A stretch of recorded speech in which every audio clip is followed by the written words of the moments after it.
approaching the rendezvous point outside Atari space. Helm, bring us out of warp. Dropping to impulse. Ionic interference surging, Captain.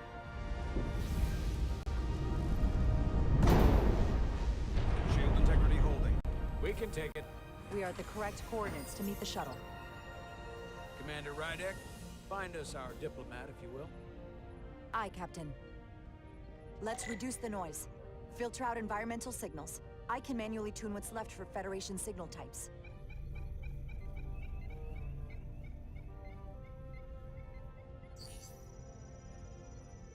I've located the shuttle. Opening comms. On screen.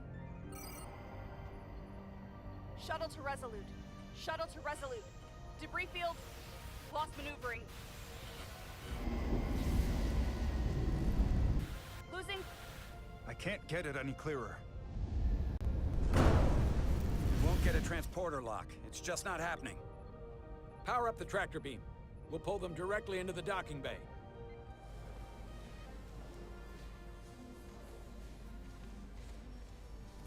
Diaz, you good to run the tractor emitter? Yes, sir. You sure? I'm sure.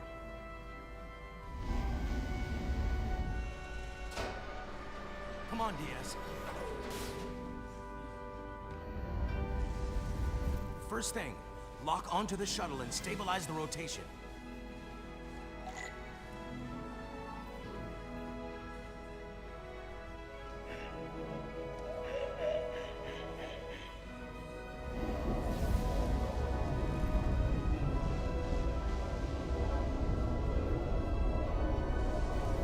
We're pulling in debris.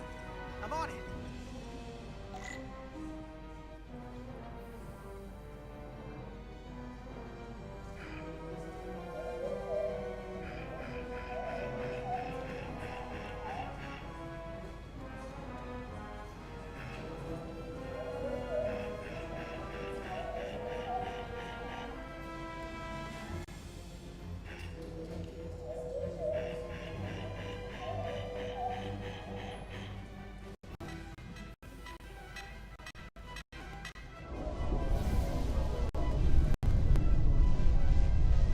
That's gonna take out the shuttle. Here's the bridge. There's a large piece of debris headed for the shuttle. The tractor beam can't handle it. Can our shields take it? I believe so. Commander Rydek, plot an intercept course. On it.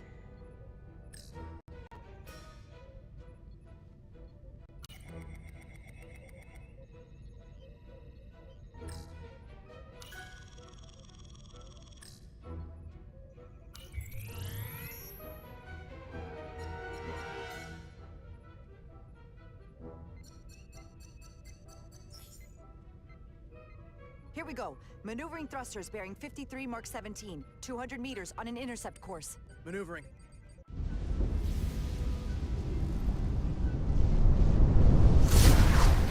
Got it. Whoa! Someone's working hard on the bridge.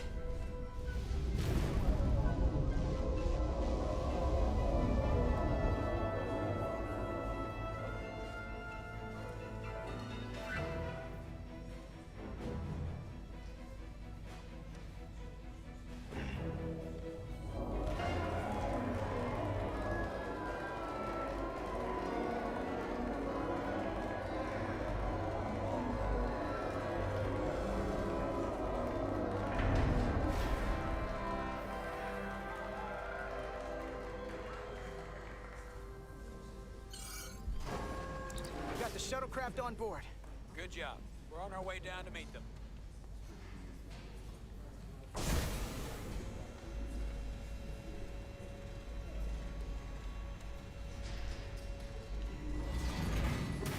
Terra firma, so to speak. Ambassador Spock?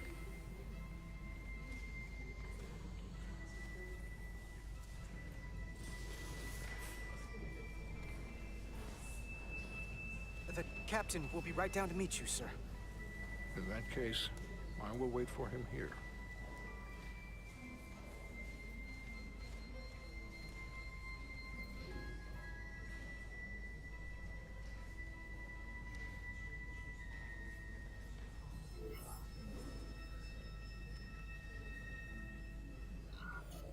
Apologies for the landing, Ambassador. I was operating the tractor beam, sir. I take responsibility. Our arrival was the smoothest part of our journey. Your artistry with a tractor beam is commendable.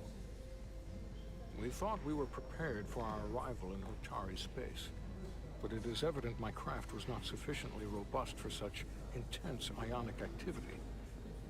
The storm has been pretty intense. There was an element that was most unusual. Before you came to our aid, our maneuvering thrusters and impulse engines were rendered inoperable. So we attempted a short traversal at warp speed, only to find that we could not achieve warp at all, even though our diagnostics computer showed no faults or anomalies.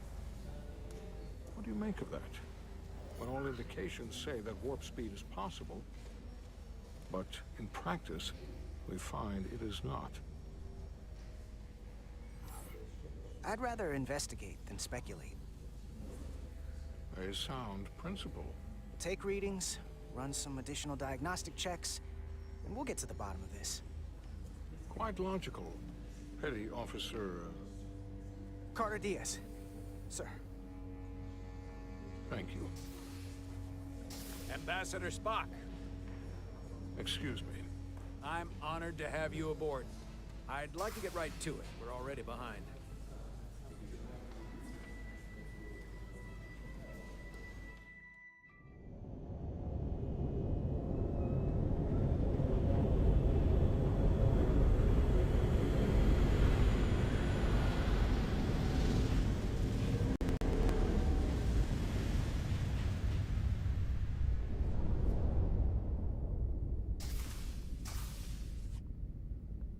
Ambassador Spock, my senior staff.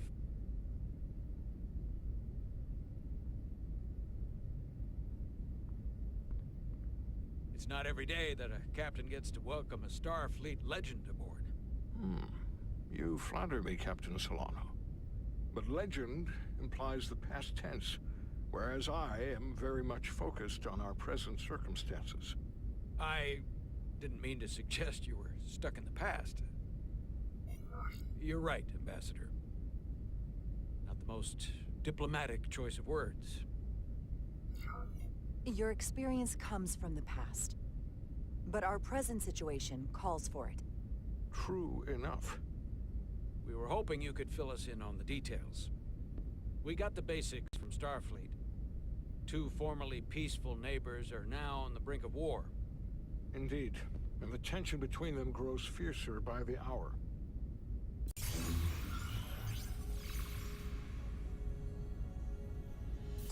Lydia and Hotari. The Lydians are the more advanced species. They made first contact with the Hotari over a century ago. This is Tau, the Hotari moon. It is rich in dilithium, and for decades, the Hotari and the Illydians have shared a mining operation there. The Illydians provide the technological resources, while the Hotari have served as the labor force. The stability of that arrangement was the source of their peace, until recently. The Hotari have suddenly and forcefully seized control of the mining operations and expelled the Illydians from their system. That is the official story, as told by the Hotari when they requested Federation mediation. But the details remain scant. Communications between all parties have been limited by the ionic interference. How is it the Hotari were able to turn the tables and take the mines against superior forces, especially after decades in this arrangement? Unclear. The answer to that question may be the key to a new, lasting peace, and one that I hope we can uncover during these negotiations. But it is unlikely the relatively primitive Hotari forces would stand a chance against the Illydian fleet if this escalates to open war. Left unchecked, this conflict will result in more bloodshed, which is what we are here to prevent. And the dilithium trade hangs in the balance. Clearly, the Hotari have been exploited in this relationship. Maybe we can persuade them peace is the more profitable alternative for everyone. They both profited from the mines. And for the Hotari, something is better than nothing. peace is our objective, after all. That is correct. If we could convince them, it would restore the peace. But we would need the Hotari to accept a difficult compromise. Made all the more difficult by the emotions flaring on both sides, no doubt. Neither the Illidians or the Hotari are members of the Federation, so we can't make them do anything. There is an additional complicating factor I should mention. In the past, the Federation has relied on the Illidians as a source of dilithium. That certainly changes things. Federation sources its dilithium from a lot of places. Yeah, and this is one of them. So we've already played a part in this.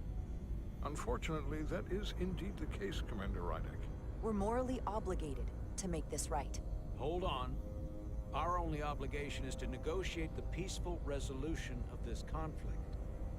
Given the Federation's involvement in the Illidium dilithium trade, Captain Solano and I must make every effort to appear neutral in these negotiations. What worries me is if this whole thing unravels, and we're at the mercy of the storm at less than full strength. We can't let it come to that. Considering what the Ion Storm has done to our ship, and the Ambassador's shuttle, we have to assume the Illidian fleet has had problems with it as well. This recent surge in the energy disturbance temporarily levels the playing field. Commander Westbrook is correct. The energy anomalies around the Hotari systems have been noted in the past. But they have never been observed on the orders of magnitude we have seen in recent weeks. That may answer why the Hotari were able to strike back after so long. They finally had an opportunity, and they took it. That would also explain the Illidians' restraint. And reason to learn as much about the energy anomaly as we can while we are here. We do not want to be caught at a disadvantage of our own. So I trust we understand our circumstances. We're operating on a strict timetable here, and we're going to be leaving for the negotiations shortly. Commander Westbrook, I want you to leverage our systems to investigate the anomaly from here while we're gone. Aye, Captain. Thank you all. Dismissed. I want to speak to both of you privately.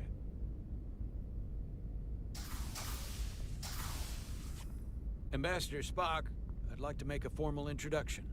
My first officer, Commander Jara Rydek.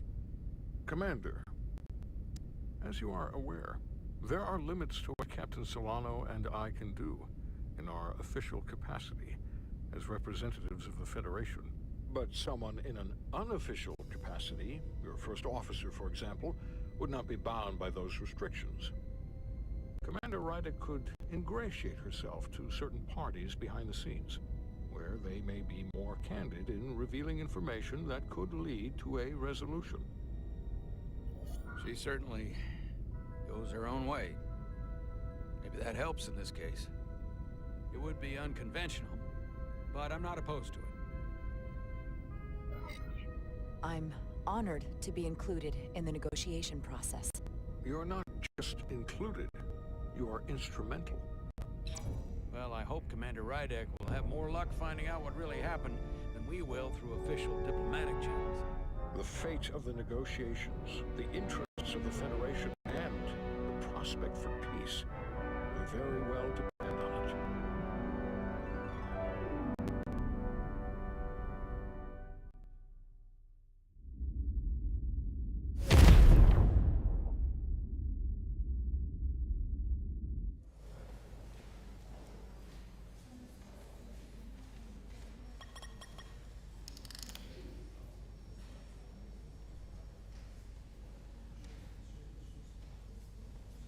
Mr. Diaz, I understand you have already discussed the warp drive failure with Ambassador Spock?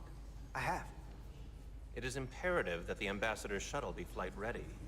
I need you both to ascertain the root cause of the system failures he encountered. I'm surprised, Commander. I thought you would have wanted to work on Ambassador Spock's shuttle yourself. I respect the Ambassador and his many accomplishments, but I do not derive any satisfaction from interacting with his shuttle as if it were somehow transubstantiated through its association with him. Especially when I have the entirety of this starship to concern myself with.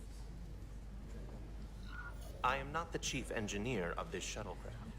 When you look at it logically, yes, it is just a shuttle. No different than any of the others. There is plenty that is different about it, and that is what you are to investigate. But please limit your findings to observable scientific phenomena. We'll try to restrain ourselves. Then I will leave you to it. Make note of any abnormalities in your report. Carry on. It seems like he's warming up to us. Yeah. Even Chovok has to look at that face and know you've earned some real respect. And I have to admit that I owe you one. You were right to make me go first. I don't know what I was thinking. You did the smart thing. You've pulled me out of trouble how many times? Call it even. Okay. At the very least, maybe I can track down that bottle of Saurian brandy you're still on the hook for. But first, we have work to do.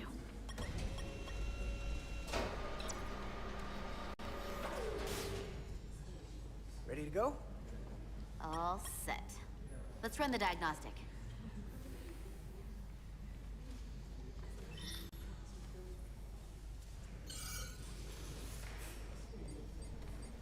So, I know about your talk with Miranda. You do?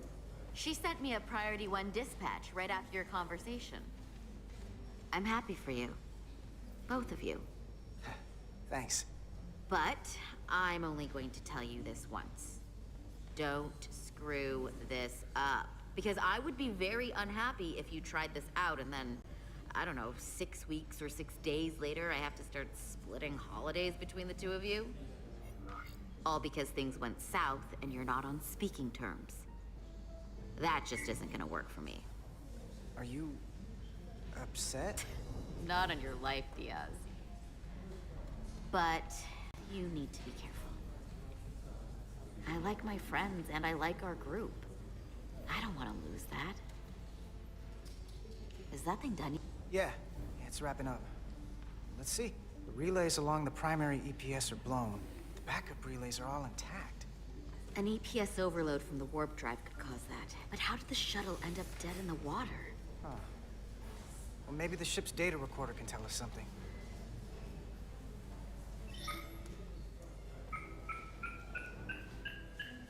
Here. They were only about 8 minutes from their plotted warp point. No faults, just those warnings. What are they?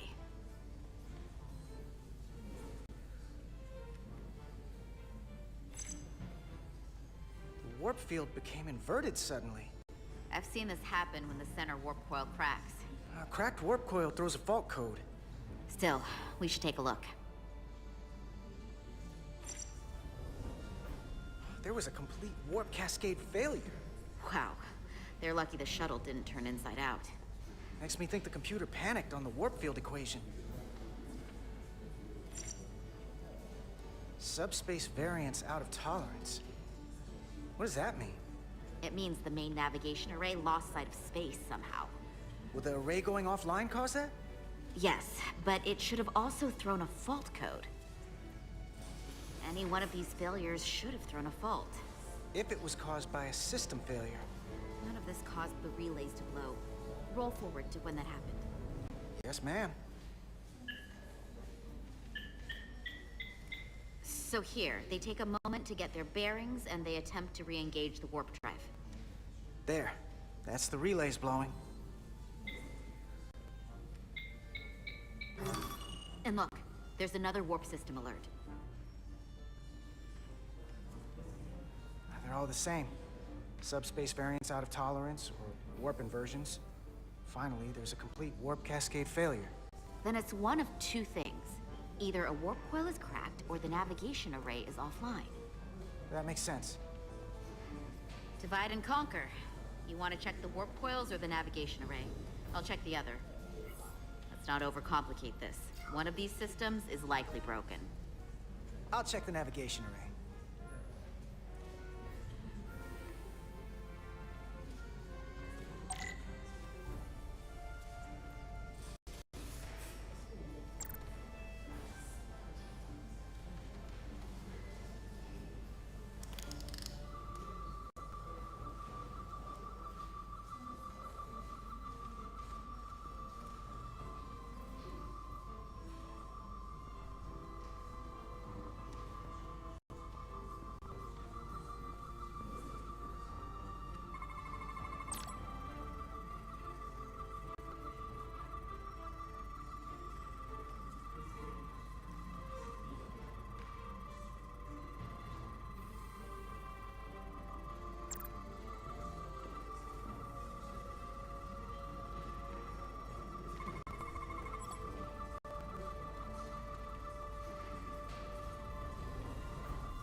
Navigation array checks out, so it must be a coil.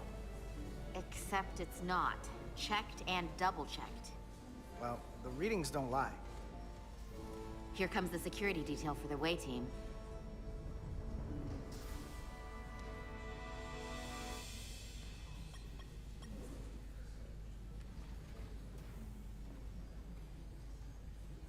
Hey.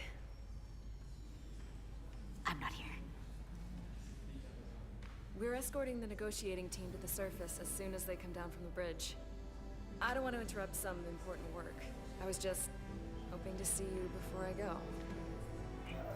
The captain and the others will be here any minute now. Should be an interesting ride down to the surface. Well, we can't let the brass catch us slacking on the job. Just play along.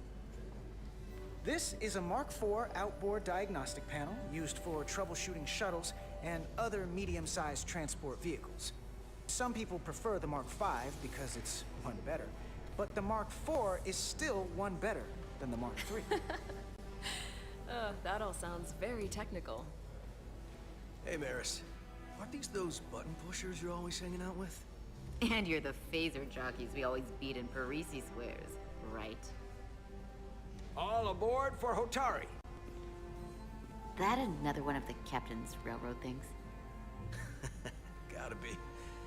I just usually zone out by the time he gets to the whole, steam engines were the warp drives of their day part. Catch y'all later. You don't want to miss your train. I do have to go.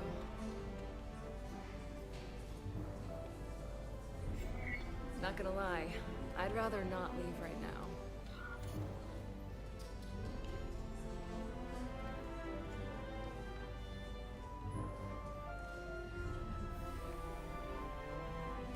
That was nice. Yeah, it was. Save some of that for when I get back. We've got a deal.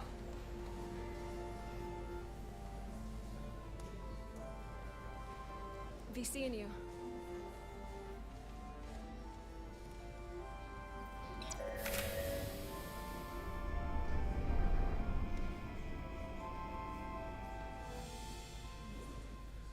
Salarda Diaz.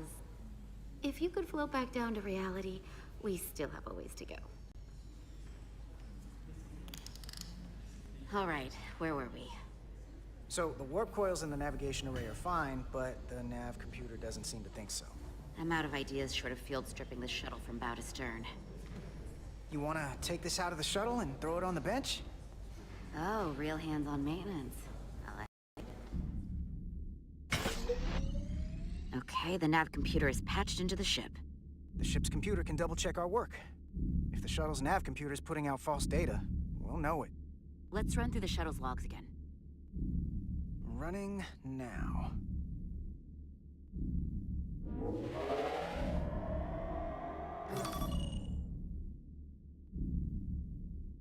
Same. Warp field inversion and a cascade failure. However, the Resolute computer doesn't show the same subspace variance. We're in the same conditions that the shuttle was in when it failed. Why wouldn't the ship's computer get a matching result? What if the subspace variance was a momentary occurrence? That's a possibility, and it would explain why the simulation under our current sensor readings failed to reproduce the issue. But a subspace anomaly strong enough to cause a warp field collapse would leave graviton ripples for days. Let's run with the momentary subspace variance theory for now. Roll forward to the shuttle's attempt to re-engage the warp drive. We need the conditions of space around the shuttle at the moment of warp failure. Resuming simulation.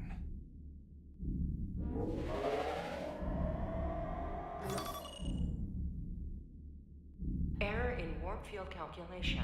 Cochrane formula variables are out of range. That right there.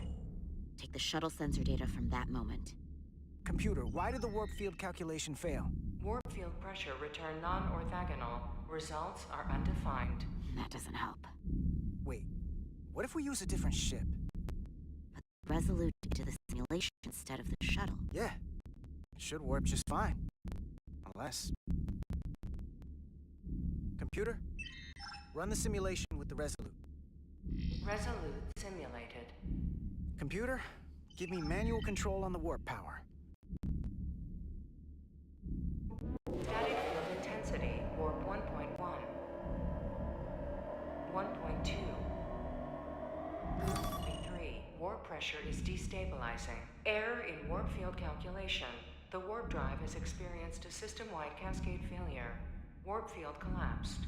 Subspace variance is out of tolerance. Cochrane formula results are undefined. Bingo. What-o? The same moment when the shuttle failed to warp, so did the ship. Whatever happened to the shuttle just happened to us. The Resolute will not sustain warp. We can't leave Hotari space.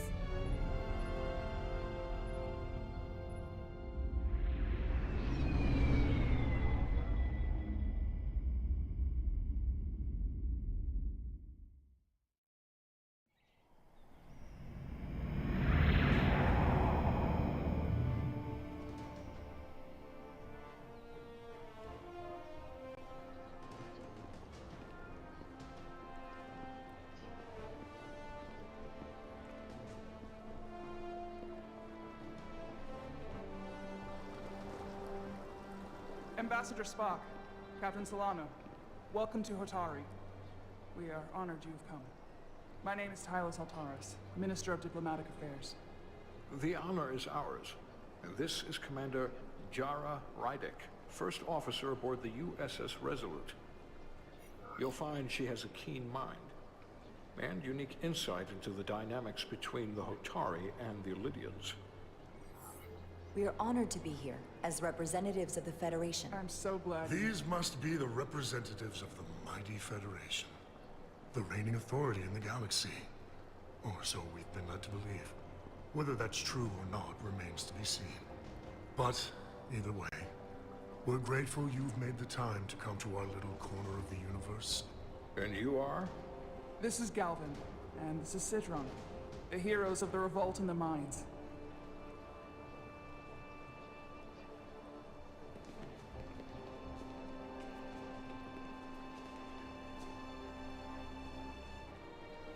Let's hope this is the last time we ever have to come here. If you'll excuse me.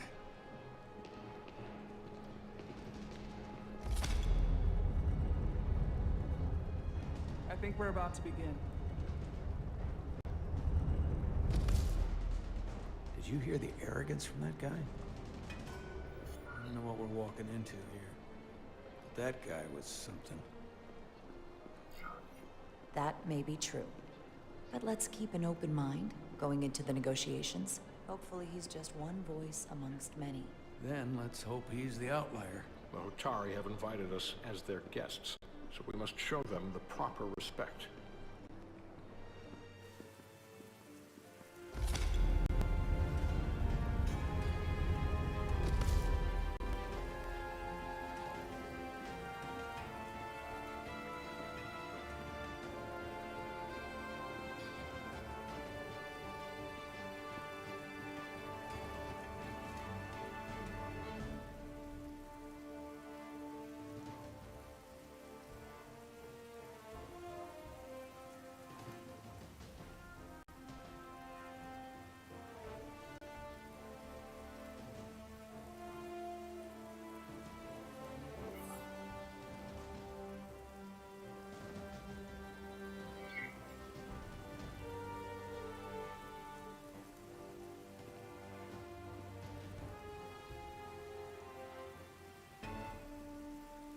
Ambassador Spock, welcome to Hotari Prime. The honor is mine, Your Majesty.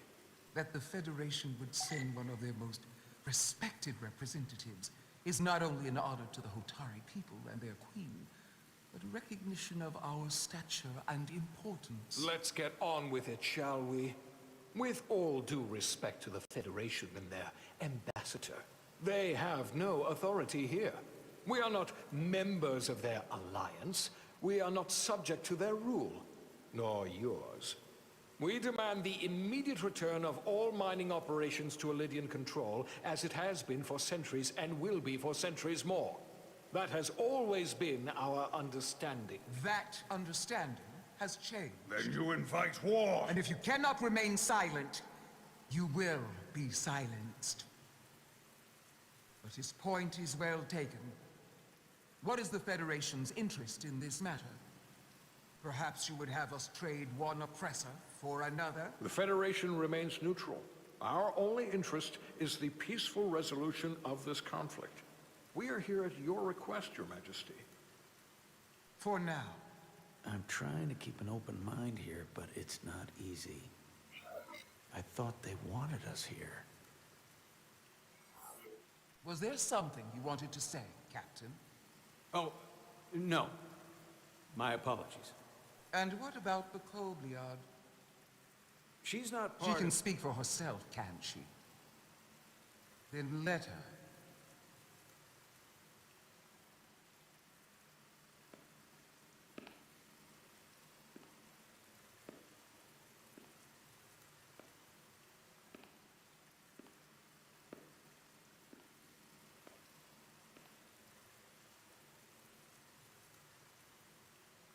Now then, what is your name? Commander Jara Rydek, Your Majesty. Being a Kobliad, you would know better than anyone. Your people suffered brutal treatment at the hands of the Cardassians. Their injustice towards the Kobliad is as unimaginable as it is unforgivable. Not unlike how we have been treated by the Elidians. As much as they'd have you believe they are the victims here, remember it was the Hotari who attacked us. Hundreds of innocent Elidians were slaughtered without mercy in those mines. The blood is on their hands, not ours! Quiet! If after all the Kobliad suffered, you finally had the chance to right that wrong, to get out from under their control, would you take it? Or would you negotiate a peace?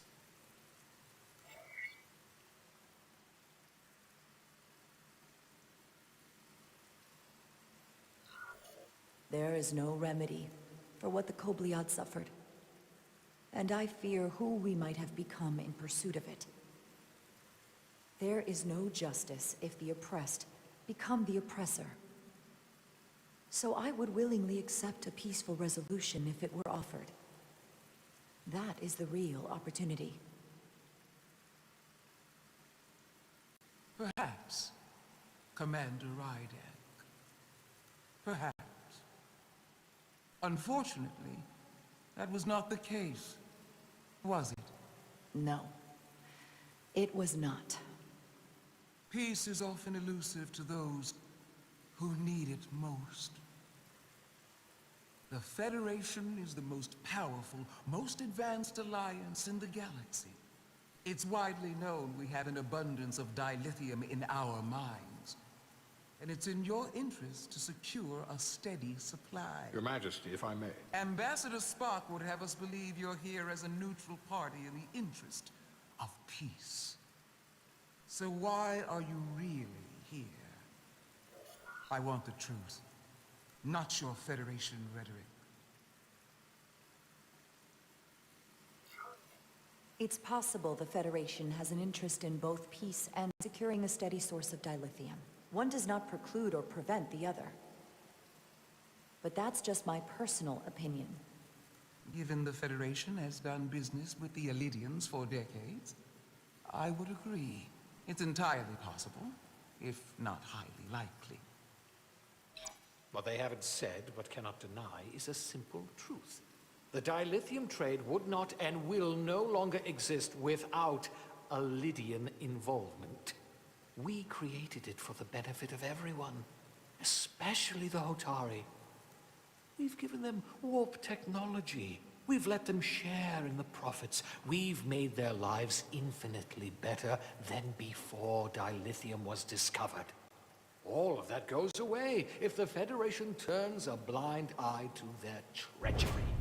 That is enough of your lies! The Hotari are quite capable of running the mines. We've done so for centuries. So tell me, Who deserves control of the dilithium trade and the mines on Tau? Who should the Federation recognize? The Hotari or the Alidians? It can only be one or the other, not both. If I have to choose only one, then it would have to be the Hotari. Well said. How could the just and wise Federation make any other choice? This is an outrage. The Federation has lost all credibility. The mines are ours. Lydia will not be deterred. We will take back our mines by any means necessary. And you will see more blood spilled.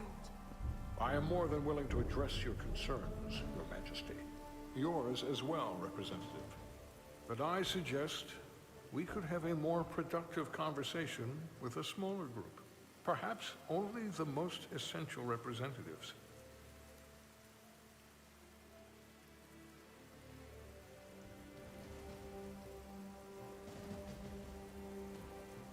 I suppose there is some sense to that.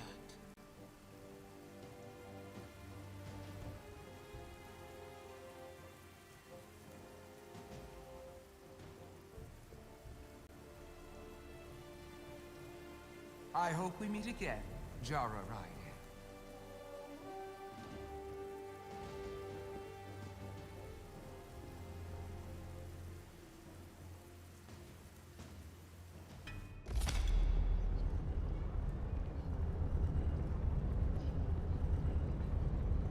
Spock and I will cover everything on the diplomatic front. You make nice with the locals and see if you can get some answers. We need to find out why the Hotari are so willing to risk war. What happened in those mines?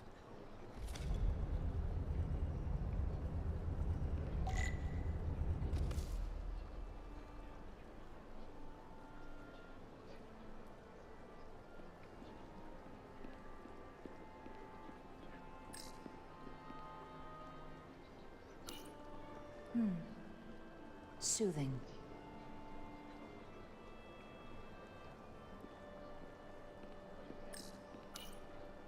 Commander, I'm glad you've chosen to side with the Hotari.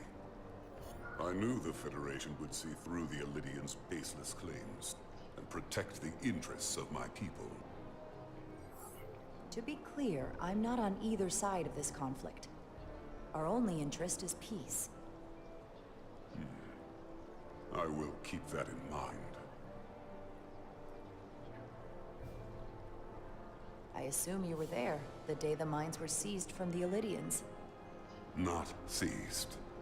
Reclaimed. And restored to their rightful owners. Yes, I was there. We had to be decisive. Before the Alidians could even realize their worst nightmares upon them.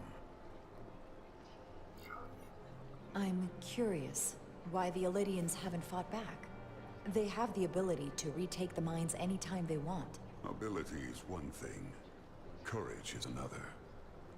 The Alidians know any hostile action on their part will not end well. They respect one thing above all else, and that is force. The greater the force, the more certain the outcome. Any talk of making peace is just that, and worth little without the strength to secure it. Which makes me wonder about your ship, the Resolute. Undoubtedly the Federation's finest warship. Ready to contend with anything the Alidians might have in store. Or is that not true? Maybe I've misjudged it. It wasn't designed as a warship. More for scientific research and exploration. But the Federation must have ships designed for war. Technically, they're Starfleet ships representing the Federation. But yes. I see. Sidron. A pleasure meeting you, Commander. I'm sure we'll cross paths again.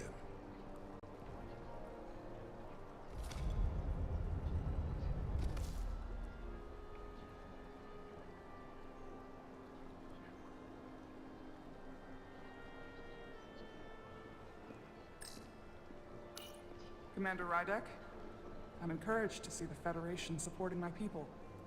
I'm afraid of what might happen without your help. If anyone deserves thanks, it's Ambassador Spock. No one is more invested in negotiating a peaceful settlement to this conflict than he is. I'm so glad. We need his help before the situation escalates further than it already has. It's been very trying. I saw you speaking with Sidron, our national hero. I'm curious, what did he say? He seems to be of the opinion that negotiating for peace is a waste of time. Because force is the only blunt instrument he understands. He's a miner, not a diplomat. For the first time in our history, the Hotari have the upper hand. We see ourselves as strong instead of downtrodden. New voices have risen up. Old voices shouted down. Galvin and Sidron have become national heroes. Now they have the Queen's ear. Better or worse, depending on your perspective.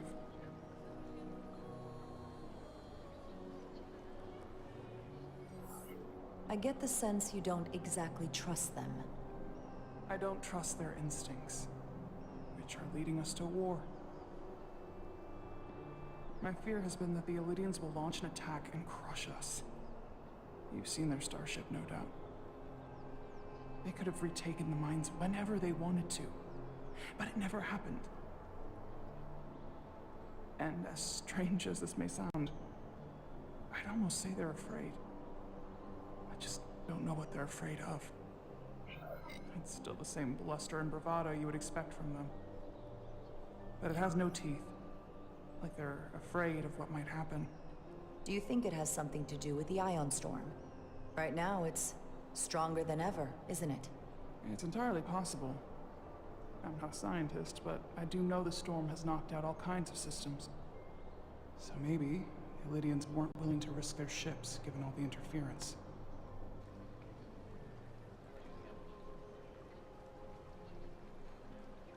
Since the day of the revolt, Galvin has seized control of the mines and restricted all access. No one's allowed without his personal authorization. And they've taken over a section of the palace with just as much secrecy and security. I'm told it could be something they brought back from the mines. Made inquiries, but everyone pretends it doesn't exist. I strongly suspect they're hiding something. What do you think it is? I've heard rumors it's some sort of ancient artifact, but I haven't seen it myself. How can we know?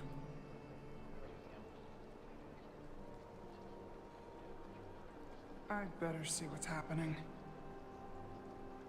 Do you think you can find out what they're hiding? I need to see proof of something before I can make my case to the Federation. I can try, but even if I found it, I might not know what to make of it. Take this. You can use it to capture whatever you find, and then send it to me.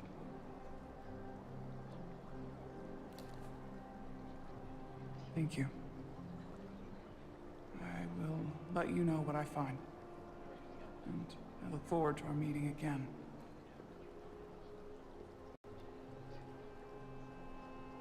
Sorry, I couldn't help but notice you were speaking with the Hotari this whole time.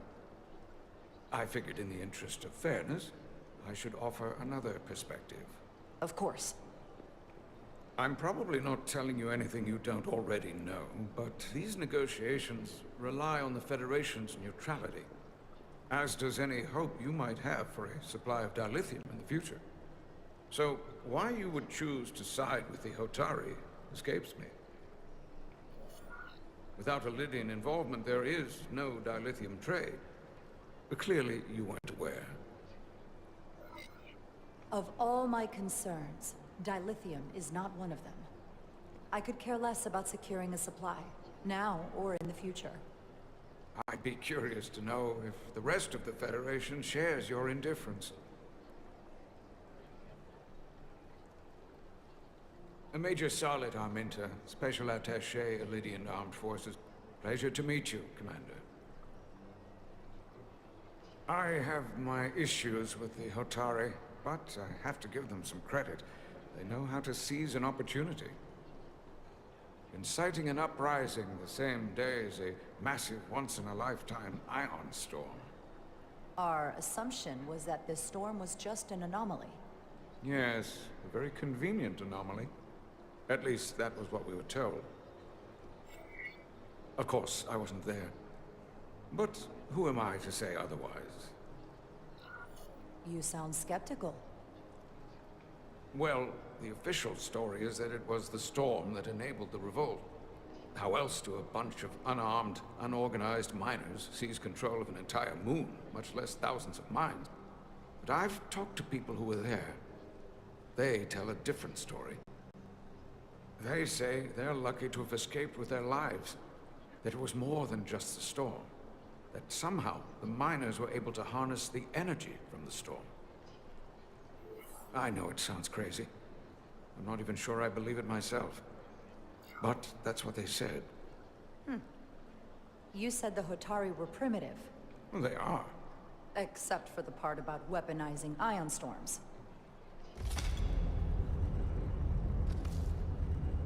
If you'll excuse me, Commander Ryder.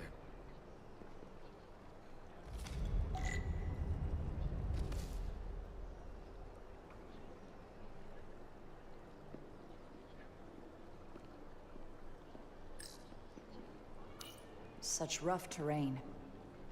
No wonder the Hotari are so tough.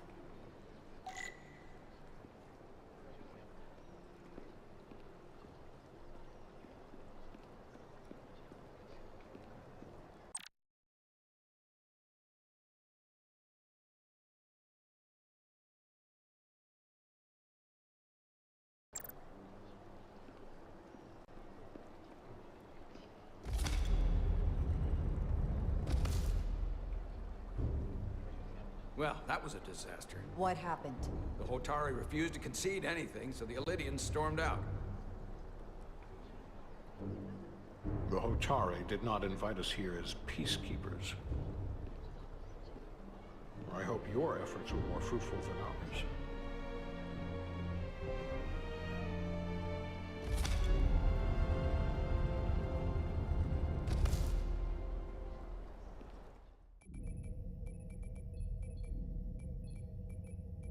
Gravitational harmonics failing to resolve. Warp bubble stability degrading. Increase output to maximum. Increasing warp output to maximum. It's happening again.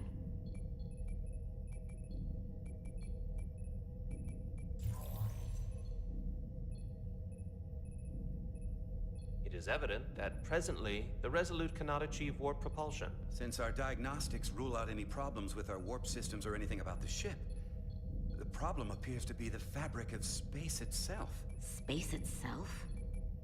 You're saying something about this region of space prevents warp travel?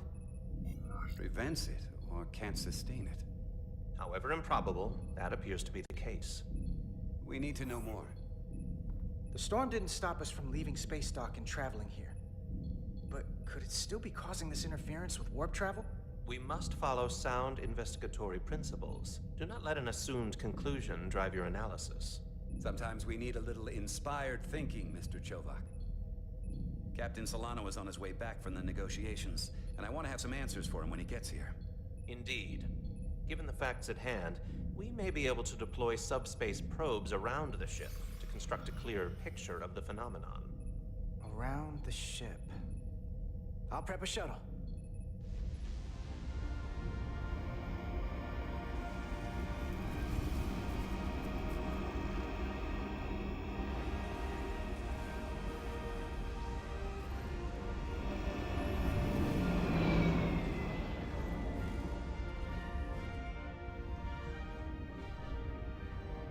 I'm setting up a waypoint at a distance roughly corresponding to the edge of our warp field. When we get there, I'll deploy the first probe.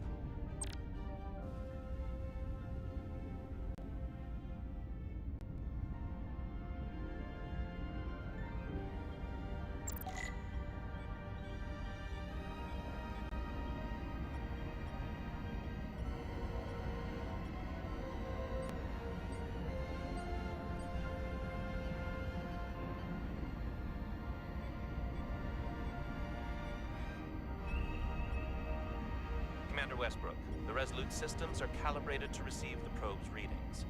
We are standing by to reproduce the warp field collapse after the first probe is deployed.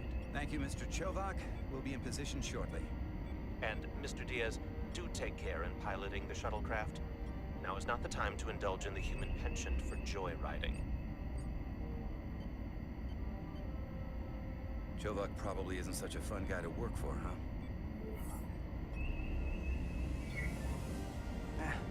I just don't take it personally. At least I try not to. That's a very mature answer. Shows a positive attitude on your part. Remind me of it when I start complaining to you about the ship's new first officer.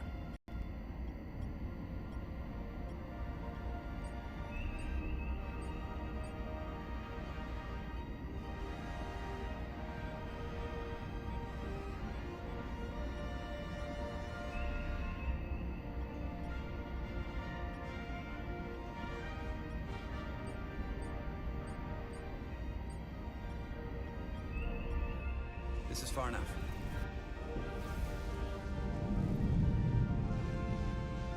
Transporting the first probe into position.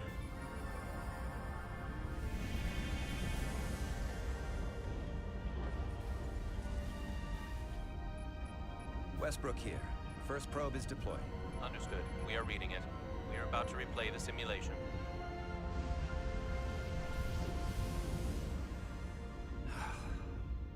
Problem? I just can't get a handle on her. Commander Rydek. She rejected my plan to use a deflector pulse against the storm surge. But on the other, she did listen to my advice and use the whole polarity trick to get you through that excursion alive. I'm not saying there's anything wrong with the new XO. I'm sure she's a fine officer, even if we don't see eye to eye. But she didn't go through what the rest of us did. You know that. And it's hard to figure out why she'd be the one Solano chose instead of, well, one of us. I've heard some good things. You should at least give her a chance. I'll take that under advisement. Test is running. Warp field collapse in 3, 2, 1, mark.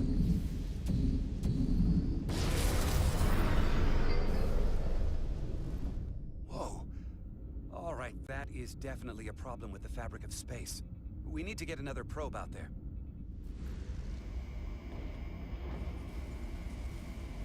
With 2 points of data, the Resolute and the probe, we've managed to get an interference pattern. I'm setting a waypoint to a particularly strong area of interference. We'll deploy the second probe there.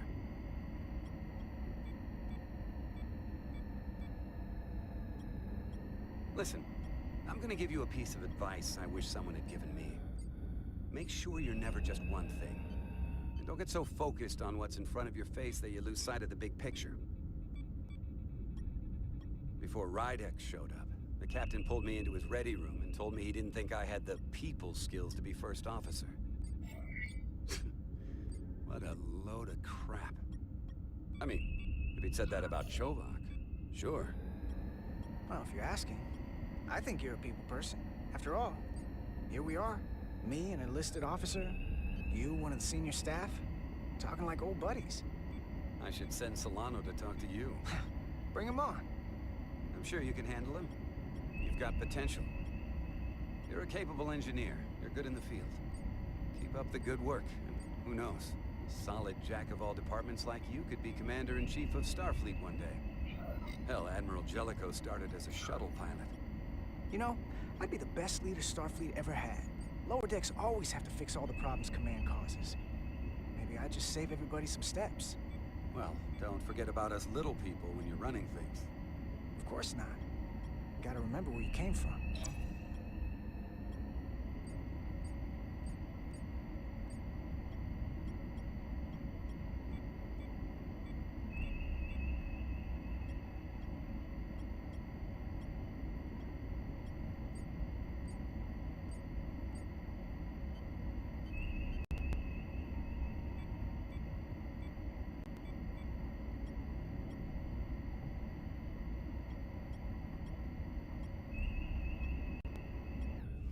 Here. This is close enough. Stop the engines. Deploying the probe.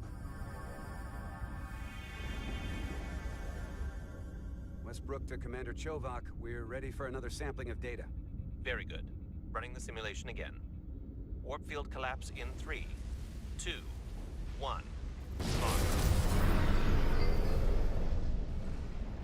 There it is again. I saw it. It seems to be directional. Well, what about the scans? Anything?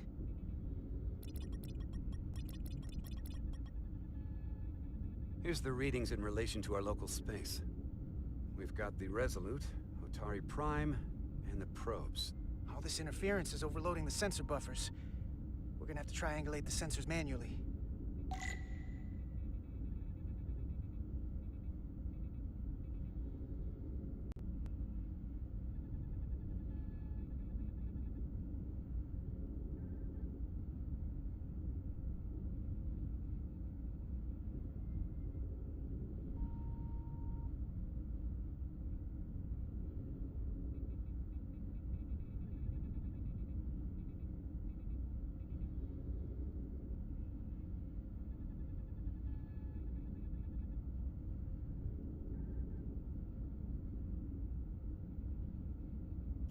We got something.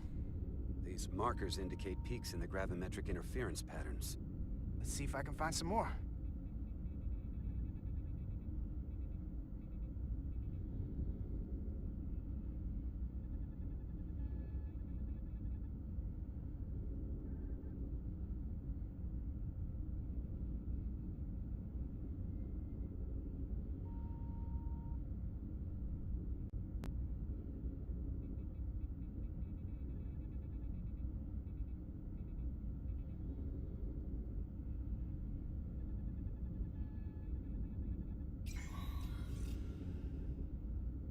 Hold up. This is coming from the moon. A beam that blocks warp travel. Aimed right at us. Someone is doing this intentionally. I don't know how they're doing it. This is like nothing I've ever seen. We're under attack and we didn't even know it. We need to stop them. Unplug whatever it is they're hitting us with. Now, look here. Current readings of the ion storm. These concentrations. They line up with the interference pattern. The storm and this beam, they're coming from the same place. Carter, whatever petty local conflict brought us here, it's just a small part of something much bigger.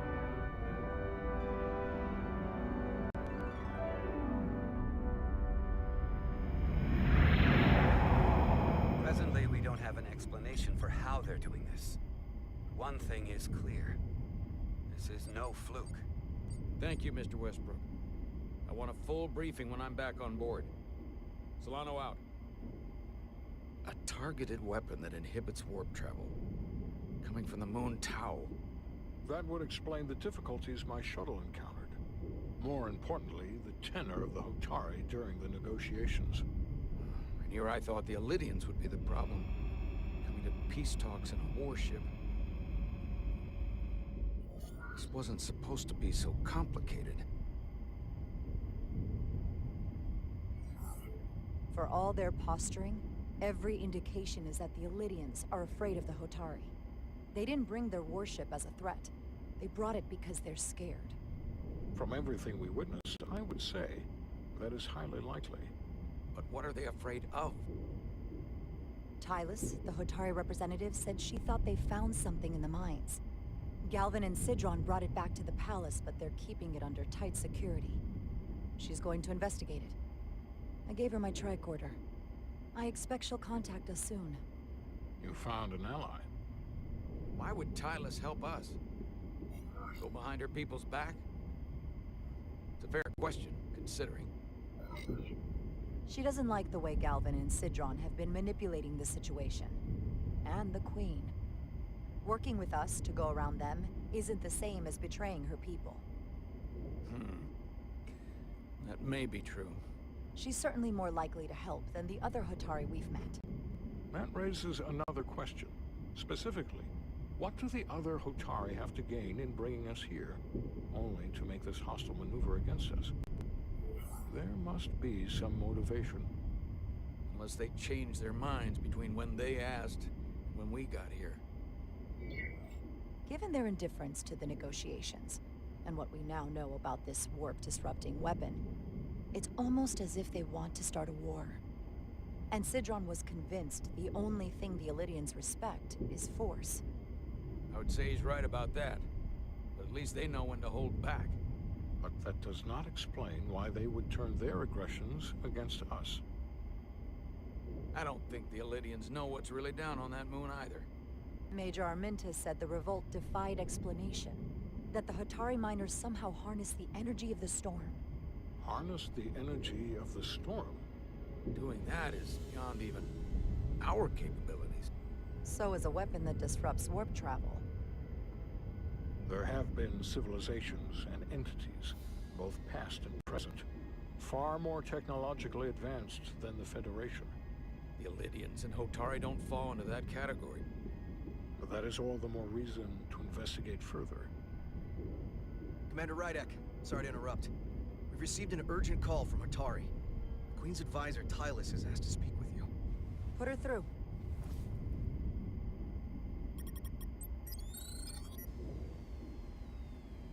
Galvin and Sidron are still with the Queen. I've enlisted help to gain access to the room they have under guard. I don't have much time. I'm not supposed to leave my post. It's only for a moment. I so appreciate your help.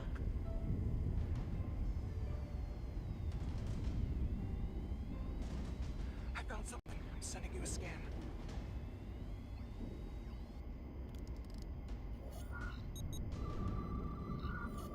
Got it. Tylus, if we needed to gain access to the mines on Tau, is that something you could help us with? I suppose it wouldn't be easy, but I have to go. Tylus. Can we reconnect? Sorry, Captain. We've lost all contact. We can only hope she escaped without harm. It was hard to tell. Tylus wouldn't have offered to help if she didn't know what she was doing. That's a lot of faith in someone we barely know. Let's see the scan of whatever the hell that was.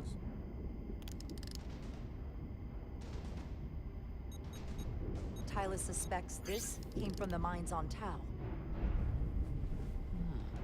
It appears to be of ancient origin, but the markings are unfamiliar. We can run a full analysis when we get back to the Resolute. But if this came from the mines, then it might be the key to how they got the upper hand against the Illidians. Then we have to go into the mines. The Federation would not allow that. We were, after all, sent here to be a neutral party in a peace negotiation. However, we could demonstrate that the Hotari have acted in bad faith, which would enable us to investigate the mines on Tau with full justification. But of course, we would need conclusive proof before taking action. Otherwise, it could put us in a difficult position. Whatever this artifact is may be proof enough. At least to satisfy the Federation. Especially if we can show the Hotari are controlling the warp disruption. And targeting the Resolute. We may have a better understanding once we analyze the device. But a mission to the mines, covert or otherwise, is not out of the question. And I will handle the Federation.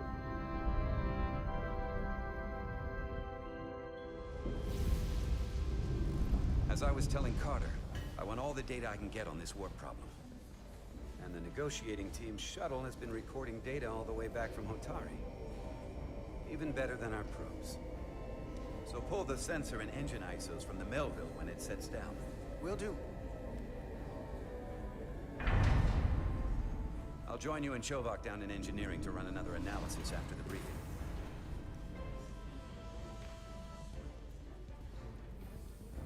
I didn't like this warp problem when we thought it was some astronomical anomaly. And I like it a hell of a lot less now that we know someone is doing it to us. How does it work? What do we even do about it? What do you say we pull these chips and find out? Took some damage on the way.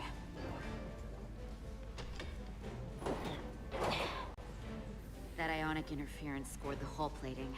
Might be some micro welds. Let's try pulling together. All right.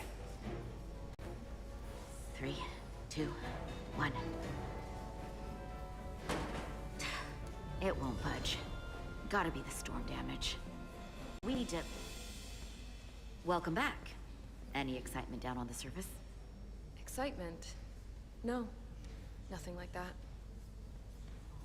Hey, can you hand me the EJ7 interlock? From the toolbox. I don't know what that is. Not much use for one on a security detail, huh? Carter? Yeah, I'll get it.